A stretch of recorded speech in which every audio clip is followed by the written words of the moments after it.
Hello and welcome to the captivating world of medieval legends, a gentle journey through the remarkable tales and beliefs of the Middle Ages.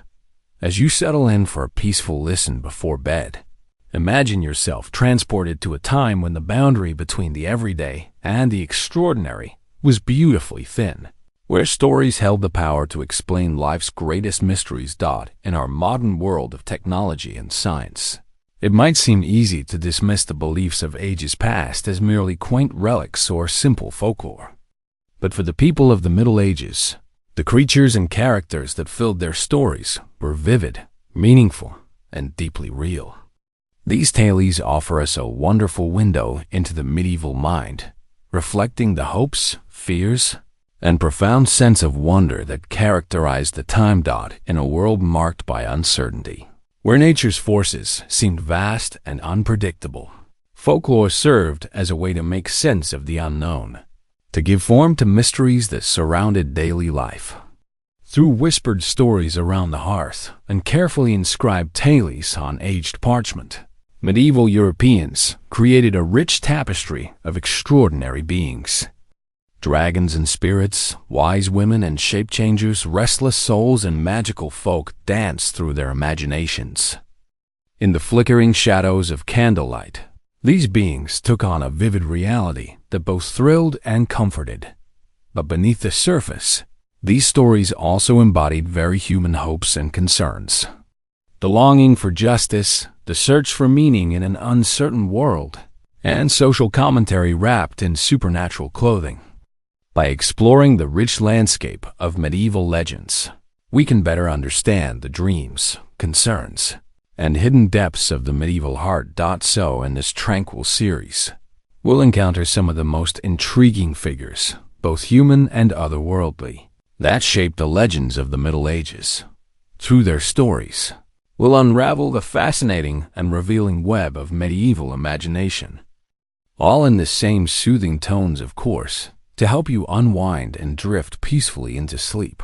The foundations of medieval wonder as we embark on this journey into the storied past. Let us first examine the origins of medieval folklore itself. Like a beautiful tapestry woven from countless threads of history and myth, it drew upon strands stretching back through the mists of time. Long before the Middle Ages, ancient beliefs and traditions held sway across Europe. Tales of mysterious gods, nature spirits, and magnificent creatures were deeply woven into the fabric of pre-Christian cultures. The Norse peoples shared sagas of powerful giants and magical beings. Germanic tribes spun intricate yarns of shape-shifting guardians of the forest. Celtic legends teemed with fairy folk, both benevolent and mischievous. As Christianity spread its influence, it didn't entirely replace these earlier traditions. Rather, many ancient motifs were absorbed and transformed, often given new spiritual meaning. The old gods became saints or legendary figures. Magical creatures evolved into agents of divine intervention or moral instruction. Miracles and marvels found their way into Christian writings and chronicles.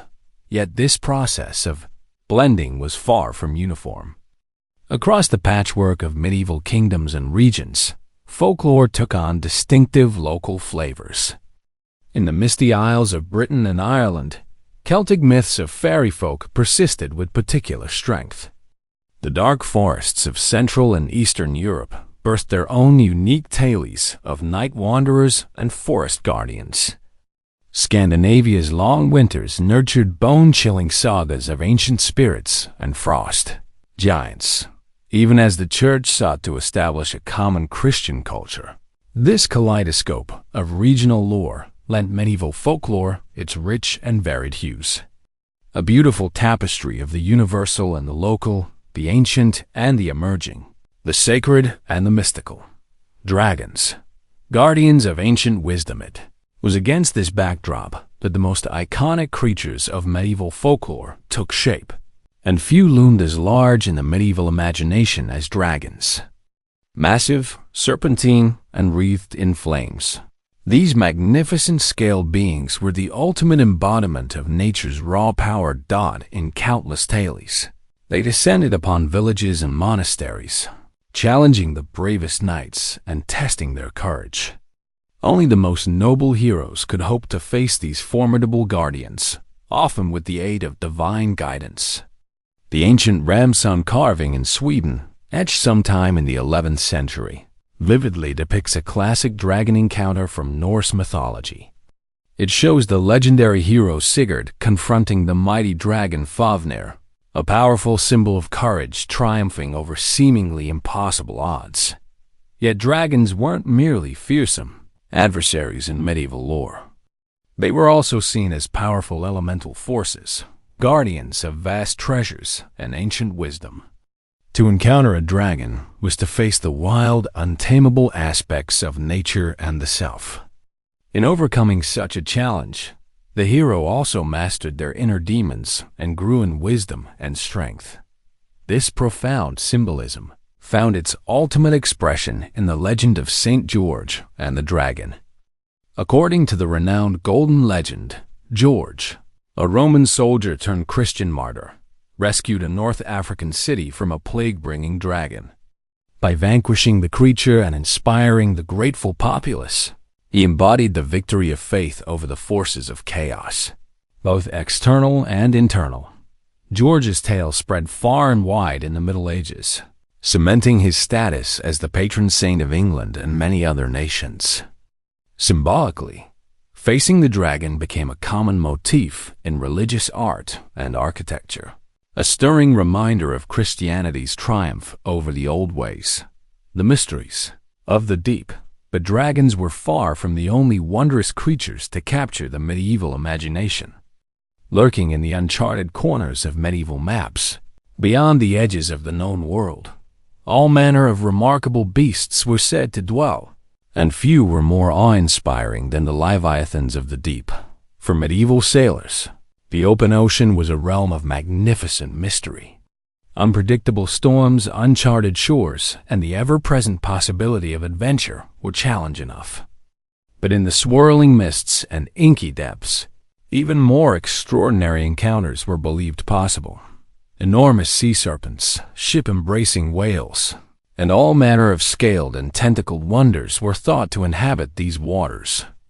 The most famous of these aquatic marvels was the kraken, a colossal sea creature said to be capable of embracing entire ships in its mighty arms. Described sometimes as a sea monk or sea bishop for its eerily human-like appearance, this mysterious being embodied the medieval fascination with the ocean as a realm of endless possibility, a watery domain teeming with God's most wondrous creations. Other tales spoke of the mighty Aspidoculon, a titanic sea creature capable of disguising itself as an island. Unsuspecting sailors would land upon its back to rest and resupply, only to find themselves carried to distant shores when the creature decided to move on. The line between animal and landscape blurred in these enchanting accounts, the familiar rendered magical and mysterious, even as medieval navigation advanced, opening new trade routes and distant lands. The powerful appeal of sea monster legends endured. They gave voice to the wonder of the unknown and celebrated the vastness of God's creation.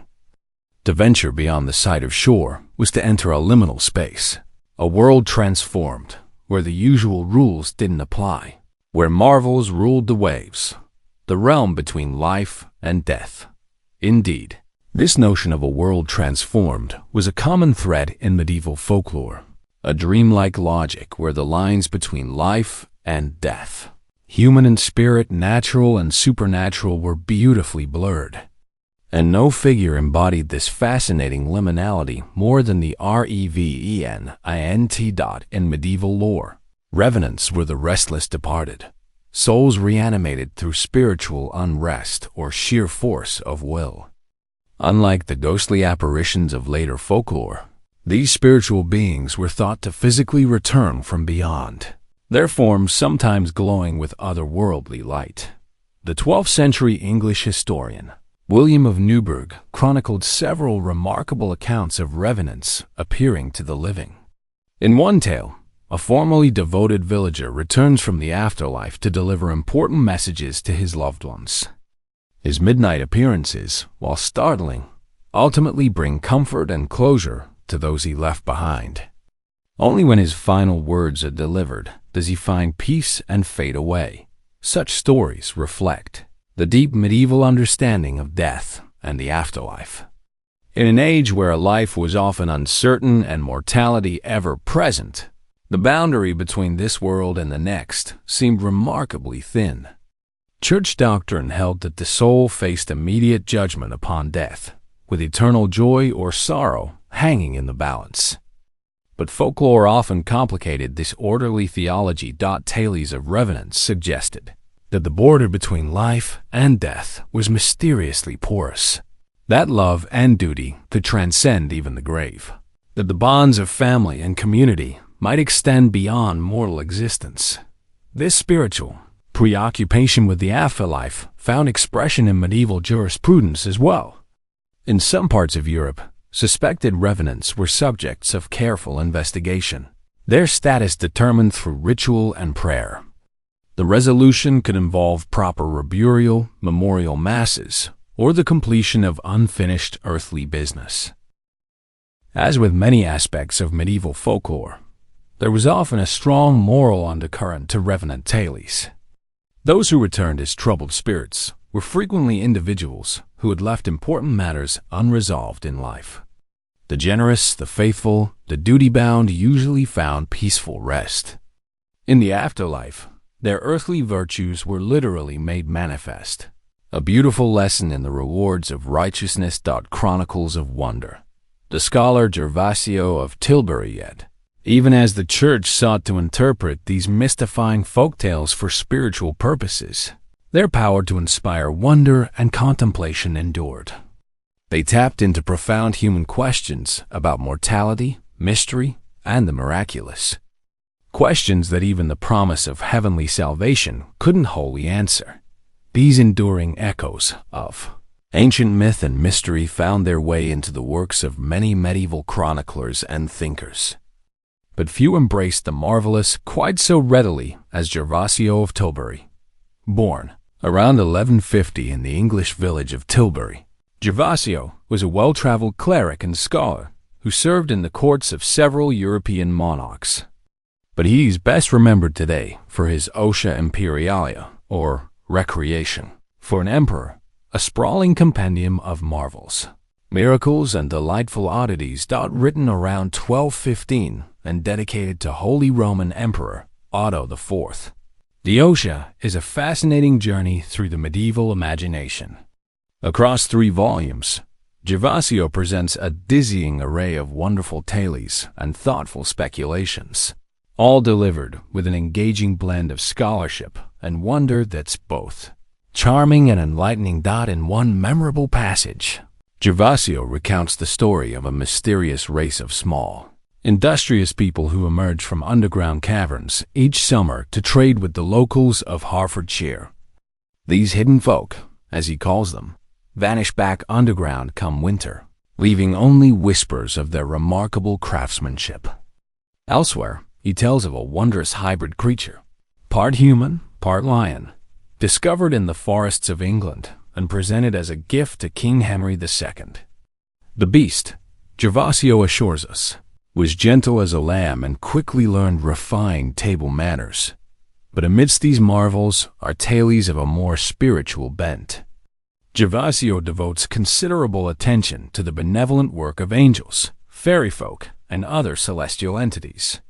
He tells of infants blessed by visiting spirits, of travelers guided safely home by will-o'-the-wisps, of devout monks inspired by heavenly visions in the night.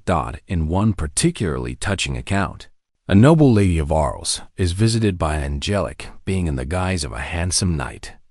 Only after receiving his blessing and guidance does she realize the divine nature of her visitor.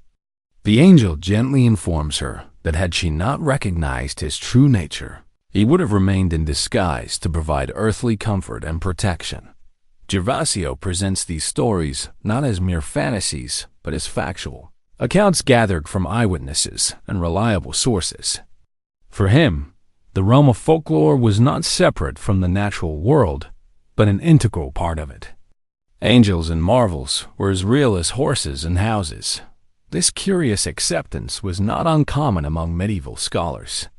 In a world where the boundaries of scientific knowledge were still expanding, where the Church taught that unseen forces could intervene in earthly affairs, tales of the miraculous could claim a veneer of truth. Yet even by the standards of his time, Gervasio's Osia stands out for its sheer breadth of wonderful beliefs. It's a work that embodies the medieval mindset in all its hope and mystery, its fascination with the strange and the sublime, the fairy realm, between wonder and wisdom in many ways. Gervasio was a man caught between two worlds. As a cleric and courtier, he was steeped in the learning and sophistication of the High Middle Ages, yet his work is illuminated by the remnants of an older, more mystical worldview, a universe of helpful spirits and wondrous phenomena.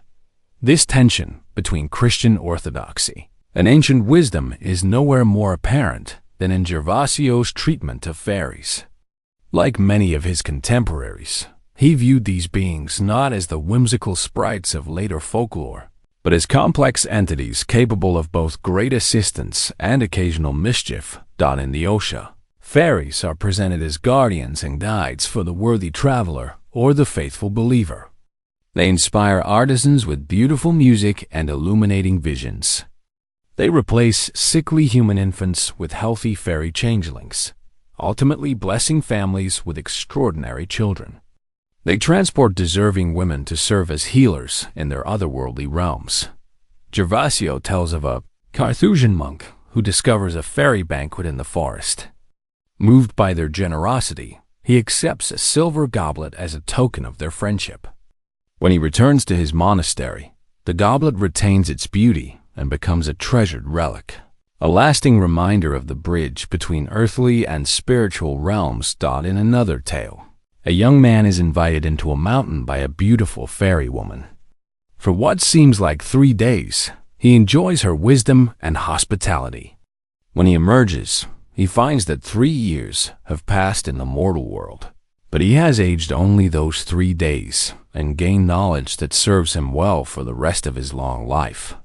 These stories reflect a complex understanding of fairies in medieval culture. On one hand, they were seen as alluring and otherworldly, possessing knowledge and powers beyond human ken. But they were also profoundly trustworthy in their dealings with mortals of good character. This nuanced duality found expression in the figure of the fairy mentor, a wise spirit who takes a human student and guides them toward greater understanding. In the Lays of Marie de France, the Knight Lamvel is blessed with the love and wisdom of a beautiful fairy, gaining her favor through his courtesy and honor. Such uplifting tales serve to reinforce the Church's teachings on the rewards of virtue and the importance of spiritual openness. Fairies, like angels, were seen as agents of divine providence, offering guidance to the faithful and rewards for righteousness. Yet even as clerics celebrated the positive aspects of fairy folk, there was a healthy respect for these mysterious creatures. In a world increasingly bound by religious doctrine and social hierarchy, fairies represented a fascinating glimpse of ancient wisdom and natural harmony, a connection to an older, more mystical way of being. This respectful fascination, mixing reverence and wonder, runs throughout Gervasio's Osia and much of medieval folklore.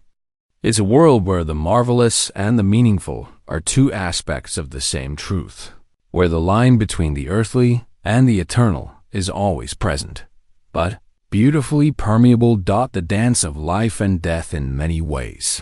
Gervasio's compendium is a fitting symbol of the medieval mindset itself, a rich and often inspiring tapestry of faith and wonder, beauty and mystery. A world where angels and spirits walk among us, where the natural and the supernatural blend together in harmonious ways. It's this elevating, yet grounding sensibility that continues to inspire us today. In a world of science and technology, the mystical still exerts a powerful pull on our imaginations. The marvels and wonders of medieval folklore may no longer guide our waking hours, but they linger still in the bright corners of our collective memory. So as we delve deeper into the enchanting world of medieval folklore, let's keep Gervasio's curious spirit in mind. Let's approach these ancient tales with a blend of reason and wonder, scholarship and imagination. For in the end, the marvels without can teach us much about the capacity for wonder within. As the medieval mind grappled with the mysteries of the natural world and the beautiful workings of fate, folklore became a way to make sense of life's complexities, to find meaning in the face of uncertainty and change. In an age where mortality was ever present, touching the young and old alike, it's natural that the mystery of death would loom large in the popular imagination. One of the most enduring and thought-provoking motifs to emerge from this contemplation of mortality was the danse macabre, or dance of death. This allegorical concept, which gained widespread currency in the late Middle Ages, vividly depicted the universality of death, showing how it would inevitably come for people of all stations and walks of life. In countless artworks from the period, we see the figure of death, often portrayed as a dignified skeleton, leading a procession of individuals from all rungs of the social ladder. Kings and commoners, bishops and merchants, young and old, all join in a solemn dance toward their final rest. These profound tableaux served as reminders of life's precious nature and the importance of living meaningfully in the face of our shared mortal destiny. The dance of death imagery reached its height of popularity in the 15th century as Europe processed the devastating impact of recurring plague epidemics and seemingly endless warfare. In a world where loss was a constant companion, such contemplative motifs perhaps offered a strange sort of comfort, a reminder that no one, however wealthy or powerful, could escape the natural march of time. Some of the most striking depictions of the dance of death can be found in the woodcut prints of the German artist Hans Holbein the Younger. Created in the 1520s, Holbein's intricate, thoughtful rendering showed death approaching people from all walks of life, a gentle commentary on the shared nature of human experience. In one memorable scene, death approaches a scholarly abbot, kindly inviting him to join the dance as the clergyman clutches peacefully at his prayer book. In another, a knight in full armor recognizes death's approach and sets aside his sword in acceptance, a poignant reminder that earthly might has its proper season. Kings, merchants, lovers, and scholars all are equal partners in Holbein's contemplative ballet. The dance of death was more than just a cultural meditation. It served important social and spiritual functions as well. By depicting death as the great equalizer, it reinforced the Church's message about the importance of leading a meaningful life and preparing for eternity. At the same time, it gave expression to the profound questions and sense of shared humanity that pervaded medieval society in the face of uncertainty, loss, and change. The legacy of medieval wonder, even as the medieval world gave way to the Renaissance and Enlightenment. The dance of death motif continued to influence European thought.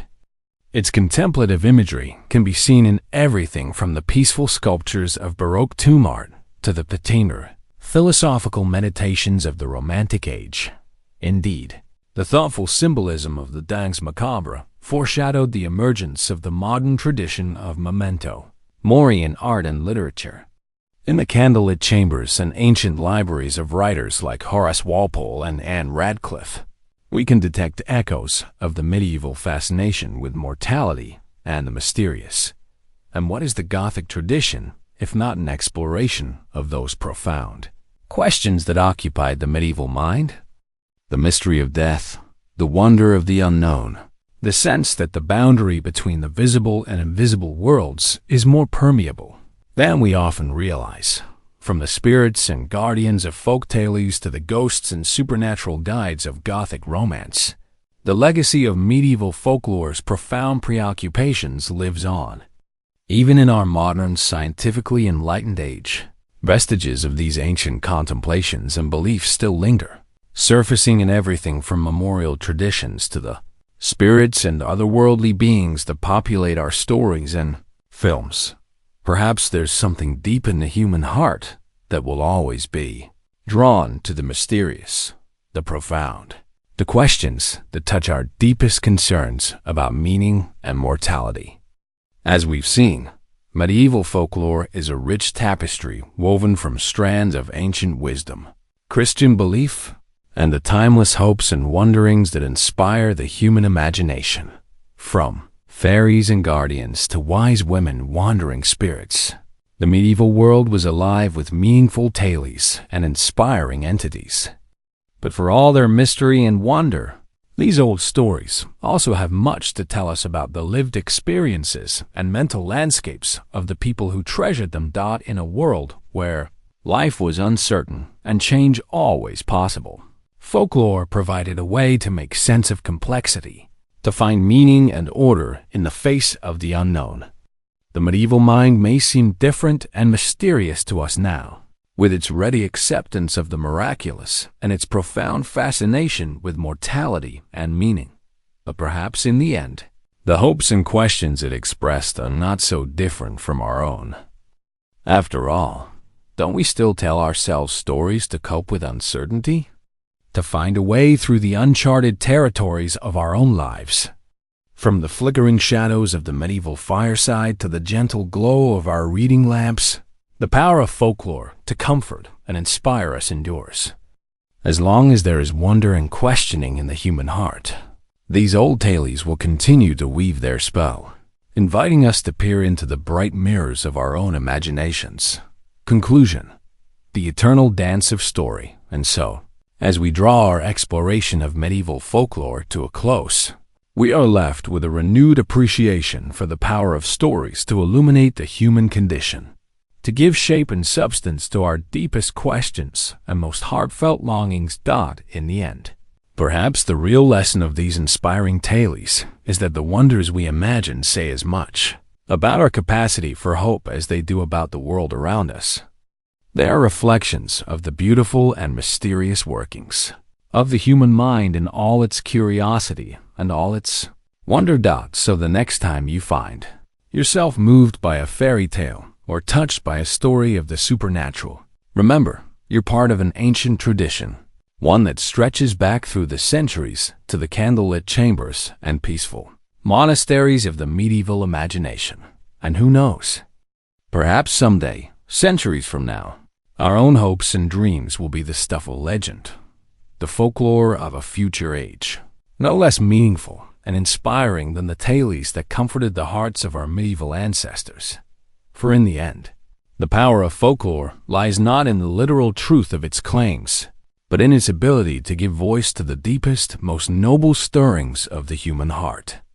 It is a mirror held up to our own souls, reflecting back to us the wonders and the hopes that dwell within. And as long as there are stories to tell and imaginations to treasure them, that mirror will never lose its power to inspire and comfort us. So embrace the wonder, dear listener. Let the tales of the past whisper their wisdom in your ear, and know that in the timeless realm of folklore, the boundary between the earthly and the eternal is ever a shimmering, beautiful thing.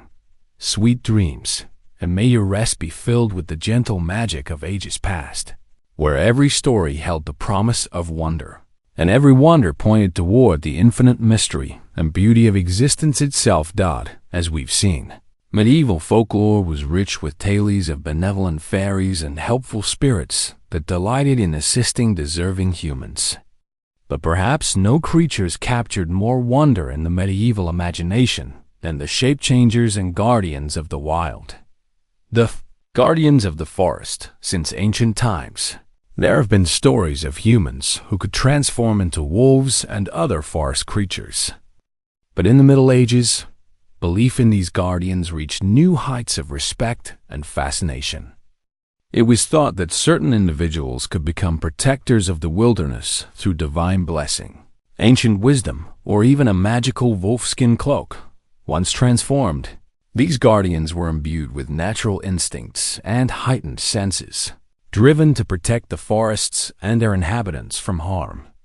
They would patrol the woodlands at night, ensuring the safety of travelers and the balance of nature. One renowned alleged guardian was Peter the Shepherd, a 16th-century German woodsman. According to local accounts, Peter openly admitted to being a wolf guardian before the village council, claiming he was one of nature's protectors, who transformed to patrol the forests and ensure safe passage for travelers and good hunting for the community. While Peter's accounts were gathered through peaceful interviews, they reflect the deep respect for wolf guardians that existed in medieval society. But shape-changers weren't the only beings thought to inhabit the wilderness. Outside human settlements, many folk tales spoke of the Waldman, or Forest Lord, a noble, staff-bearing humanoid figure who ruled the deep woods. Sometimes the Forest Lord was depicted as a wise sage possessing ancient woodland knowledge. More often, he embodied the medieval appreciation for untamed, natural wisdom, existing in harmony with the cycles of earth and season. Perhaps the Forest Lord represented hopes about the harmony possible between human civilization and the natural world.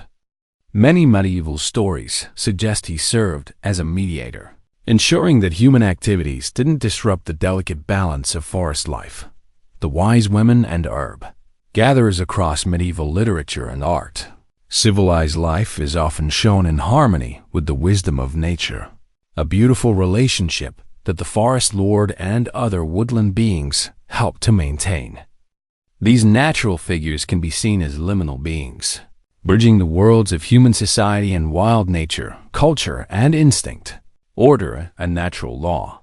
They embody deep-seated hopes about the harmony possible between humanity and the natural world, and the ever-present possibility of people connecting with their deeper, more intuitive nature. It's fascinating to consider how these medieval preoccupations anticipated later works of nature writing and environmental awareness. The Forest Lord would inspire the pages of many a nature poem, and the trope of civilized people finding wisdom in natural settings would be explored by authors like Henry David Thoreau. Even the Forest Lord archetype arguably anticipates modern environmental guardians who still work to protect wilderness areas.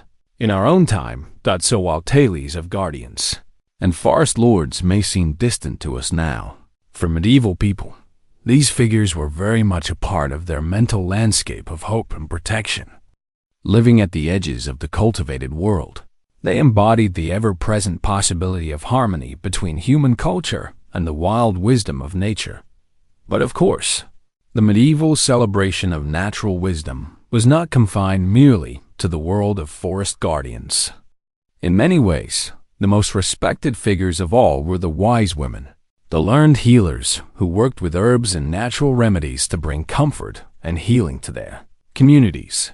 The tradition of healing arts throughout the Middle Ages, belief in the healing power of plants and natural remedies was widespread.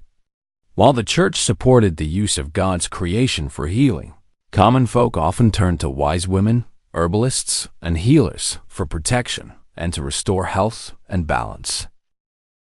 Over time, the concept of the wise woman who gained healing knowledge through study of nature became increasingly valued and sought after. The late Middle Ages saw great respect for healing arts, with natural remedies praised for everything from strengthening crops to improving health, to bringing comfort in times of sorrow. Communities relied on these skilled healers, and the mere presence of a knowledgeable herb woman could bring hope and comfort to a troubled household.